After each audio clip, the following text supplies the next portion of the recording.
that you just have to let your life unfold, your projects unfold. Some of them will be known, others will be tucked away. Some will be tucked away and they'll come back, but that's okay because it's not necessarily just about the end product. It's about who you become along the way, the lessons you learn during the journey of the project. I swear you didn't get the questions ahead of time. I'm No. amazed at your answer.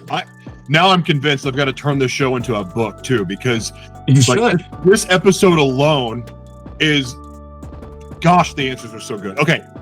How do you see storytelling healing a world that feels so divided right now? Stories communicate identity, they communicate meaning, they communicate value. Stories are the things that the ancients passed on to us. They're the things that will pass on to others. Stories are life. And so without stories, what would we have? 65% of all personal conversations are based on stories. You think about the majority of people's leisure time, whether it be YouTube or TikTok or Netflix, based on stories. And so I think that stories have the ability to capture people's attention. And in other parts of the world, they've created stories that are uniquely healing with the purpose. And I just hope that more Hollywood creators understand that they're not going to lose their audience if they have stories that actually have a purpose, that actually are there to heal individual souls. And I think it's possible. I think the younger generation is recognizing that, and they want to do that. I love that. I love that. Where do you dream of taking your mission to empower others in the next decade? Ooh, that's a great question. I want to create a platform for authors and filmmakers to bring untold stories we've never heard of.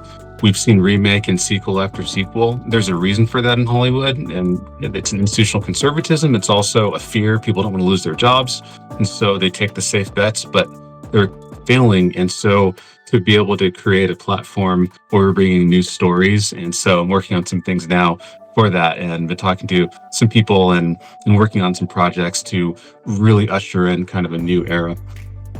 Hey, if I can be of any support because I share that mission with you, please let me know. Absolutely. Let's do it. Please, I'm serious. I'm very passionate about that. Okay, this is the last question, and I've had so much fun. I want to ask you 50 more questions, but here we go. If you could share one piece of your soul with us, what would it be and why?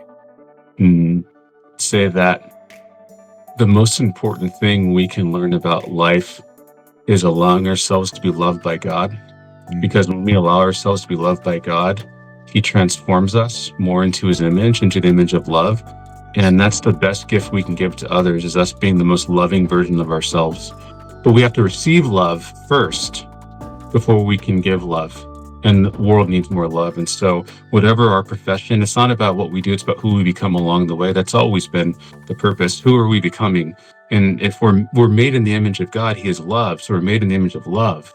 And so to allow ourselves to experience that, to really let God indulge His lavish love upon us so that we can do that to others. I would say if we can do that, then life's going to be a whole lot better for us. We can create heaven on earth, the people around us, by becoming more loving. But we don't have to force it. Just let God do the work. Amen, amen, amen, amen, amen. Beautiful. This was so fantastic. Okay, so you get the last word, but what I would like for you to do here is please plug anything that you want to plug, but then also if there's anything else on your heart that you want to share, please do so. The floor is yours. Well, Joshua, you are a gift, and truly you are. What you're doing for people, what you're doing for others, what you've overcome in your life, the inspiration that you provide is absolutely fantastic. I think your audience should really know that what you're doing is not easy. I don't know anyone who could have overcome your stories. I don't want to plug anything. I just want to thank you for who you are, for what you've overcome, for what you're giving back to society and to the world. And we need more of it. We need you. And I just really appreciate this opportunity to connect. And truly, sincerely, you are love in action, and you are giving people hope.